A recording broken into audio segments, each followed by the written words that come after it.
And it's good to see you again, Virginia. Good to see you. How have you been? I've been fine, and I have told everybody about Fall. Oh, thank you. That's the last time we chatted, but I Yes, mean, it is. I remember. it is such a great film, and you did so well in it. Oh, thank you. Yeah, the response for that movie has been like above and beyond what we ever could have expected. It's been really great. And now comes a beautiful disaster. Yes. um, do you enjoy doing more comedic roles or dramatic roles? I think my sensibility has always been more dramatic than it has been comedic. I think this is my first time really stepping foot into that genre in such a big way. And like fortunately, Roger Cummel, our director, who did like Just Friends, and Yeah. he was involved in Something About Mary and like some of these like great comedies of the 90s. So if it wasn't for him and like my co-star being, he's obviously been in the comedy space is literally his whole life. So that made it a lot easier for me to feel like I could like jump into that space for the first time. Dylan must be a great scene partner. He is. He's a lot of fun. He's a lot of fun. A little nutty. He's a weirdo, but so am I. So we get along in that sense. We're like we have the same sense of humor, which helps a lot. In doing a comedy, I mean, a movie like this, does it break you up when you're reading these lines and having to do what you do? I mean, how many takes does it take to get it down without you laughing? Oh my God, sometimes so many. It can be really hard to keep it together, especially because the way Roger directs is he'll just in the middle of a scene throw out something like throw a shoe at him or whatever, like do something crazy. And so that can be hard because you're like processing the note you just got from the director and then doing something crazy that your scene partner wasn't expecting. But it's fun. Like it keeps you awake and active and always on your toes. Are you allowed to riff and improv a bit? Yeah, so much of that movie was improv and Roger just having us throw out lines and like silly stuff here and there that I never expected to make it in the movie, and a lot of it did. It's fun, and it's also like for to me it feels very reminiscent of like some of those broader comedies you would see in the 90s. Like it has that kind of flavor, and I really loved those films and that kind of big comedy that I don't think you see as much of today. So I think for people that are familiar with those 90s movies, it might be like a nice nostalgic taste of that, and then it's kind of introducing I think some younger people to this style of comedy as well. Are you going to hop behind the camera and direct? I would love to one day. I Would got it be some more film and TV under my belt, but one day I would love to be able to do on to work on that side of the camera for sure. so? Are you watching directors that you work with and taking notes and adding that to your toolkit? Yeah, and that's my favorite part of the process is being able to be collaborative, and like I really enjoy working on the writing process of a film beforehand too. And I was on as a producer for my first film a year ago that's coming out soon, so it was fun too to like sort of start to get my feet wet behind the camera. And when you look at roles that come your way when you're reading scripts, do you like a script that has more athleticism in it? Something a little bit more action, or anything goes.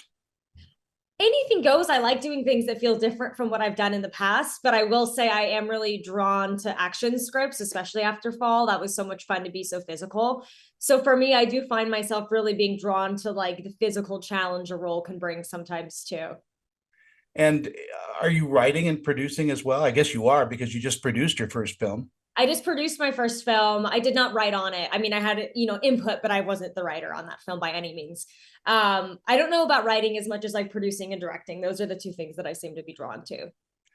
Getting back to Beautiful Disaster, I mean, what do you think audiences are going to take away from watching it?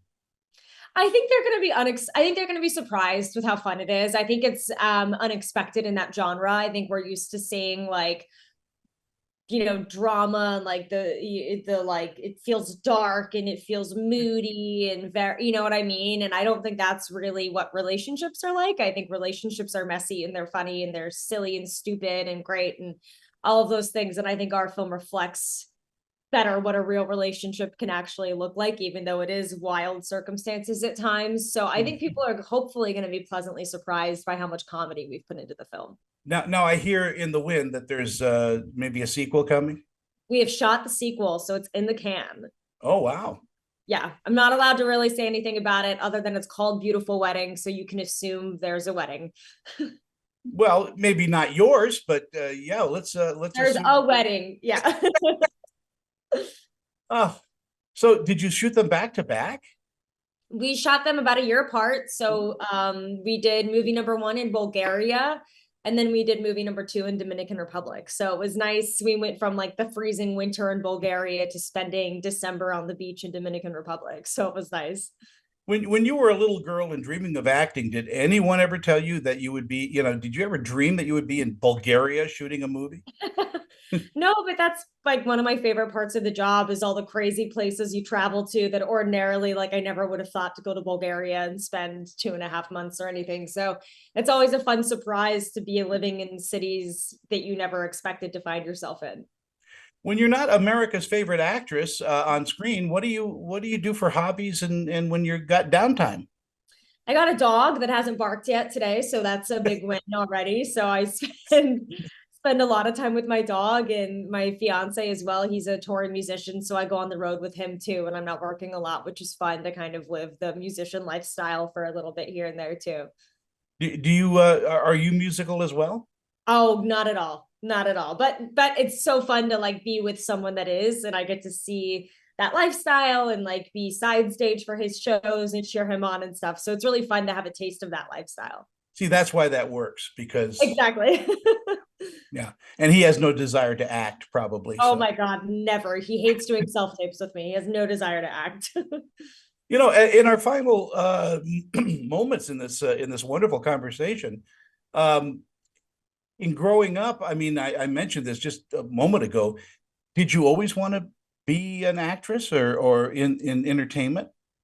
I did, yeah. So I have a brother with autism, and there was a film that came out when I was young called I Am Sam. And Mhm. it was Dakota Fanning, and she kind of looked like me and was a bit older, but it was kind of that movie when I was younger. I was so affected by that film and could relate to that film so deeply that for me, it kind of ignited something in me. And I was like, I want to be able to create these movies and these characters that other people can relate to so much and find some solace and understanding in. So that was kind of what sparked it for me. And then from then on, it was local theater and, all the baby steps to get to where I am now. Modeling and stuff like that. Yeah, modeling as well. Yeah. How did you earn your SAG card? It's a really good question. I think it was my first, I did like a co-star on a show called Heart of Dixie. So that would have been my first SAG thing. And then I think I did Glee after that. So that would have been my second. So it was just like, co-star and then a guest star. And that's how I got it. Well, it's such a pleasure to catch up with you, Virginia. Great to I'm see you. such a fan of yours from, everything that you've done. Thank I, you. and I can't wait for you to to just explode Thanks. and get that recognition for your hard work. Thank you. Fingers crossed. Oh, everything's crossed. Are you kidding? You're dynamite. And thank you so much for your time today. No problem. Thank you. Bye bye.